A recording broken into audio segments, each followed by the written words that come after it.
The Tesla Model Y, the Juniper version, the one we've all been waiting for. Honestly, I have to admit I'm waiting for it. I want to get one and compare it to my Xpeng G6, which I'll do for you guys, and see which one is better.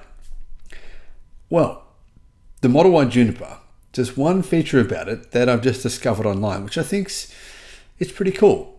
And I thought maybe you guys, I know many of you, I know many thousands and thousands of people are waiting for the new Juniper version of the Model Y. Thought maybe you'd be interested. Hello, my friends. Great to have you. I'm Sam Evans. You're watching The Electric Viking. And I want to say a big thank you to our Patreon supporters. Really appreciate you guys, and YouTube members. And honestly, the support from you guys, it makes it possible for me to do this as full time, and to put out 5, 6, 7 videos per day on average, except sometimes on weekends when I can be a bit lazy or busy doing other things, particularly taking the boys out to do things with them, taking them surfing and that stuff. So the Model Y Juniper has a full-length light bar on the front. That's not something that I thought it would have. So in one way, it will actually be quite similar to the Tesla Cybertruck, but also apparently it's going to have a similar light bar to the Xpeng G6, which, as you guys know, I am about to take delivery of. Updated Tesla Model Y called the Juniper will feature a strip of LED lights that extends across the entire front and the entire rear of the vehicle, bloggers in China have claimed. So this is interesting to see a strip of LED lights all across the front and then one all across the rear. The final design of the refreshed Model Y hasn't yet been revealed. However, a fairly qualified, or not qualified, but some good sources in China are saying the Model Y Juniper will have split headlights. Chinese car blogger Sugar Design says it will also feature a full-width LED light bar on the front and the rear based on spy shots, and basically probably his friends who work at Tesla essentially have told him this. So Sugar Design has published renders showing the look of the new Model Y. Apparently it's going to look like this. Now, I don't know about this because it does look remarkably similar to the Xpeng P7. I think it does anyway, this render, but it could. And I honestly think this render is probably his friend who works at Tesla's come home from working and gone, and he said, well, let's try and do the design so we can get this out there. And they've worked on it together based on what he's seen in person, his friend who works at Tesla. That's what it sounds like to me. That's what it looks like. This is what it looks like. I think the car's going to look pretty good. I like the look of it. Now, it's a little bit generic. It's not exciting in particular. But I have to say, it definitely is an improvement over the existing Model Y. That said, guys, for me personally, I'm not really that interested in the Model Y's design improvements. What I'm more interested in is all the other stuff, right? The stuff that the Model 3 gets, which is better suspension, much more comfortable. Acoustic glass, sound deadening is so much better. I mean, I was driving the Model Y at 85 miles an hour. Don't tell anyone on US freeways, but everyone does it. And honestly, the sound system was amazing to listen to, even at 85 miles an hour. So yeah, it's very quiet. I've heard some journalists say, oh, there's not much difference. I don't agree with that at all. I strongly think that they are high as heck if they really think that. Or maybe they drove it for like a couple hours, but didn't actually drive it on freeways, because on freeways when you're doing 85 miles an hour, there's a big difference between the old Model 3 and the new one. So that's one of the changes coming to the Model Y. Efficiency gains, the new Model Y will get more range than the old Model Y. That's going to be a big improvement.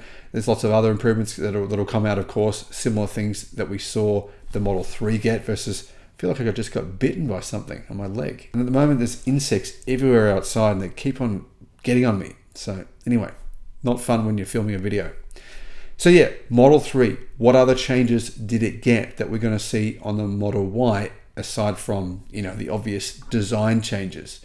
Well, some of those are the improvements to the dash, right? There's a new dash. I'm not a fan of the wood look in the Model Y dash. I think the new dash in the Model 3 looks significantly better. It looks more premium on the inside. Another change is the interior screen. So you're going to get that screen for the people sitting in the back where they can watch videos and change the temperature and do all that other stuff. It's a pretty cool little screen in the back of the car. Another change, and this may be controversial, people may not like this, is the indicators on the steering wheel, getting rid of the indicator stalk and putting the indicators on the steering wheel. This, I have to admit, this did take me a little while to get used to this. I actually don't have a major problem with it. It just took me a while. Honestly, it probably took me 2 days to get used to this. Yeah. I don't think Tesla made that change for cost-saving purposes. In fact, I'm convinced that cost-saving has nothing to do with that change.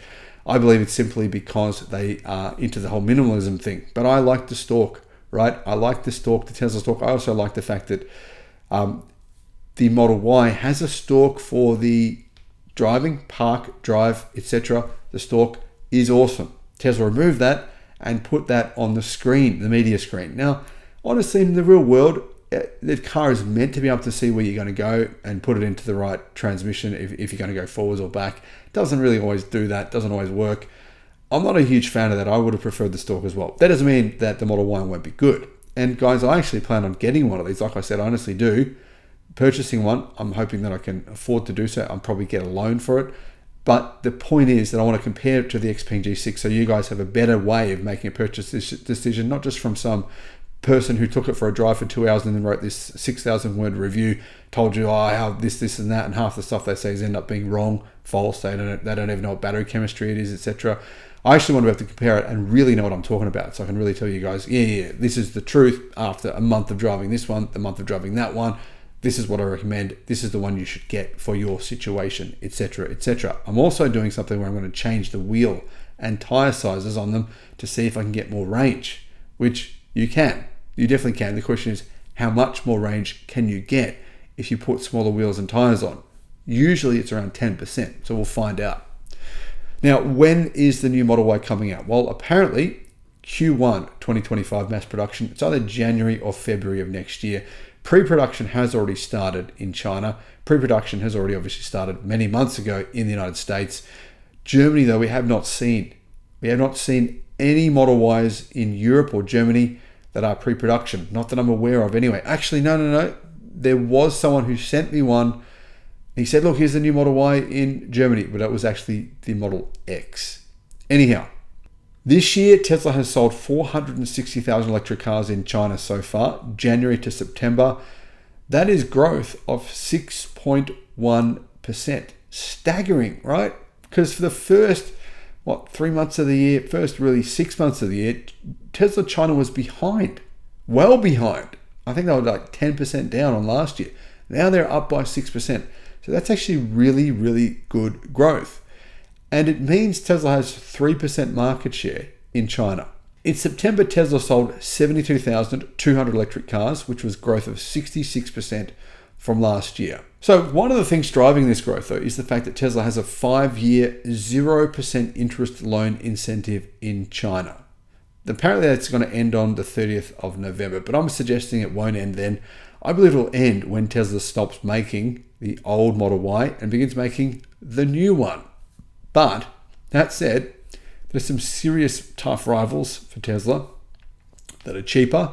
The new NIO Envo L60 is cheaper, and NIO's CEO goes on about it all the time on how much better it is in every way than Tesla. Don't know if that's true. If any of that's true, of course, here's a vested interest. Xpeng G6, that's a legitimate rival, and it's significantly cheaper than the Model Y. The Zeekr 7X, that's selling really well. That has more range than the Tesla Model Y. It's a similar price. So very strong rivals, but Tesla has a really good name in China and it sells really well off its name. That said, it's not just the 5-year 0% interest loan incentives in China that are driving sales. It is the fact that Tesla has done some marketing as well, getting the word out there more. I also think word of mouth helps. There's a lot of people in China that I spoke to in person who I said to them, why have you got that car? And they were like, well, because it's good.